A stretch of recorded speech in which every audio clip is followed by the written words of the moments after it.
welcome back. This is FM Show. So, yesterday, President William Ruto, in his Meru visit, he hinted on making Mr. Kithure Kindiki the President of the Republic of Kenya on 2032. So, President William Ruto has hinted, but Ruto hints at backing Kindiki in 2032. He says that the phrase that guys have been using, that Kindiki is a yes man, he says that I was a yes man to Uhuru and I am the president. So if Kindiki is a yes man to me, he will be the president on 2032.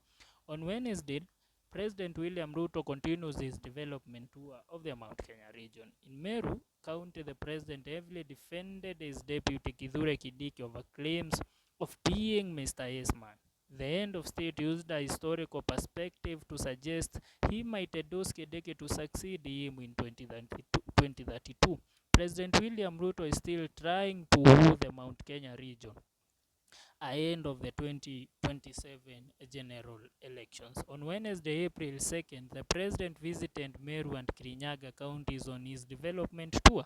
Speaking in Meru, the Kenya Kwanza Alliance leader touted his strong ties with the people of the Mount Kenya region. Ruto insisted that he would not allow anyone to come between him and the region's residents and destroy the cordial relationship he has built for over 20 years. The friendship I have created with the people of Meru, the Mount Kenya region, has lasted for over 20 years, and no one will come between us. I shall not accept anyone to break the relations, Ruto said. In his speech, Ruto intended at endorsing his deputy President Kithure Kindiki to succeed him in the 2032 general elections. The president's remarks came at a moment when Kindiki slammed critics who labeled him as a yes man, urging that they did not know what he was up to. Kindiki defended his loyalty to the president, noting that Ruto himself once held a similar position. I have seen some people mocking me by calling me Mr. Yes Man. For 10 years, President William Ruto was Mr. Yes Man for former President Uhuru Kenyatta. So I am not stupid. I know what I am doing, Kindiki stated. Reacting to Kindiki remarks, Ruto shared this historical perspective of people who became Kenya's president since independence. According to Ruto's analogy, only yes man leaders managed to win the State House race, including him. These gentlemen, there are people mocking him that he is a yes man. I want to tell them that Moi was a yes man of Kenyatta, Kibaki was a yes man of Moi, and even me, I was a yes man of Uhuru. The president stated, humming cheers from the crowds. Kindiki has been positioning himself to take control of the populous region from the hands of former Deputy President Rigathi Gachagua. Gachagua has publicly vowed to ensure Mount Kenya region reject Ruto in the upcoming 2027 general election, and raising the faithful at the Full Gospel Church in Kamumu, Mbere North Constituency, Embu County, Kindiki affirmed that he was not worried about Gashagua's growing political influence in the Mount Kenya region.